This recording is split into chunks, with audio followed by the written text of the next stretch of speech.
Hey friend, welcome back to the Gentle Reset, your no judgment zone for creating a home that actually works for you. I'm Allison, ADHD home and systems coach, former occupational therapist, and mom of two, and I'm so glad you're here. If you've ever felt like you're just not an organized person, this episode is for you. Let's take one simple step together today. This might change the way you think about organization for good. Here's your weekly 3. A mind hack, home hack, and a personal highlight to help your home feel lighter, more functional, and easier to maintain. Today, we're talking about what organized really means for ADHD brains and why the way you've been taught to organize might actually not work for you. You'll hear a fresh way to think about organization, a practical way to put it into action at home, and a real client win. Let's jump in. Hey friend, let's start with the question. When you picture an organized home, what comes to mind? For a lot of us, it's the organized version we keep seeing everywhere. Spotless white kitchen counters, matching bins, rainbow organized books, and a closet with matching velvet hangers grouped perfectly by color, and shoes lined up in rainbow order on perfect little shelves. Basically a Pinterest board. But here's the problem for ADHD brains.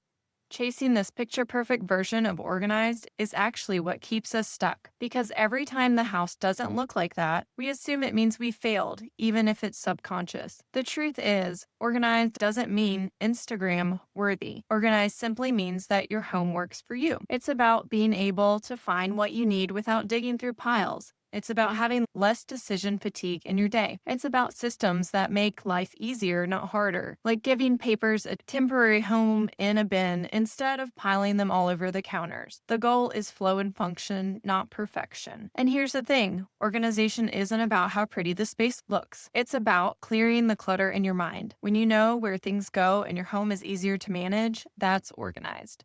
Even if there are toys on the floor, even if the laundry isn't folded, even if your closet has random hangers and doesn't look fancy. So today, I want you to let go of the picture-perfect version of organized, because that definition isn't built for ADHD brains anyways. We're going to talk about what actually works instead. When I say organized, I don't mean you need matching bins or a closet that looks like a Pinterest board. I mean you need a system that works on a Monday afternoon when you're rushing in the door with groceries, backpacks, and a kid asking for a snack all at the same time. For ADHD brains, the best systems are the ones that take the least amount of steps. If putting something away feels complicated, we're just not going to do it. That's one reason doom piles happen and we can't find what we need when we need it. Keeping it simple has helped my clients see so much success with setting up a drop zone. For example, a basket by the door for shoes instead of everyone needing to line them up perfectly, a hook on the wall for a backpack instead of it living on the floor.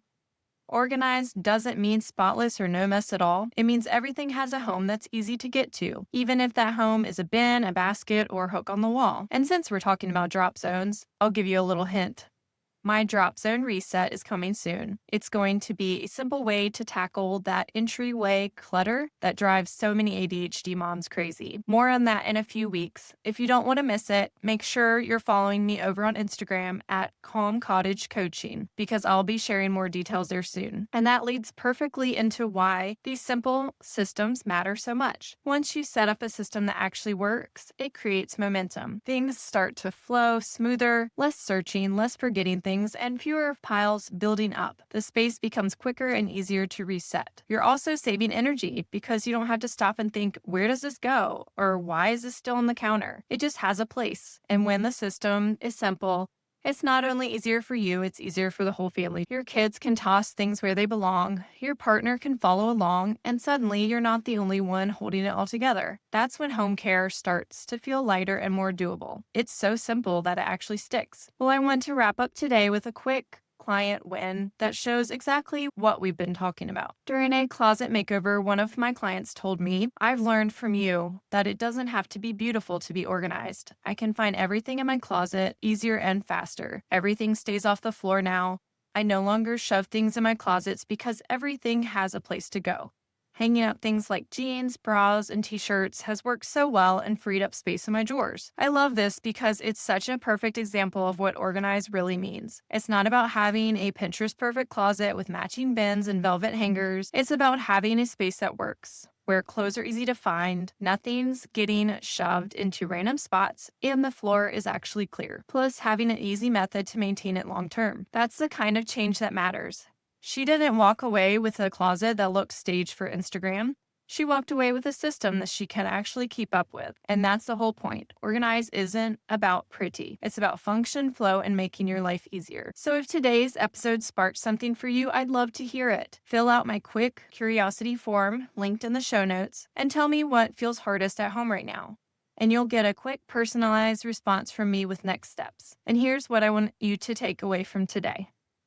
Organized doesn't mean Instagram worthy. It means your home works for you. The best systems are the simplest ones. Fewer steps, easy resets, and homes that anyone in the family can keep up with. Real results happen when you focus on function, not perfection, like my client's closet that's easier to use and maintain every day. Well, that's it for today, friend.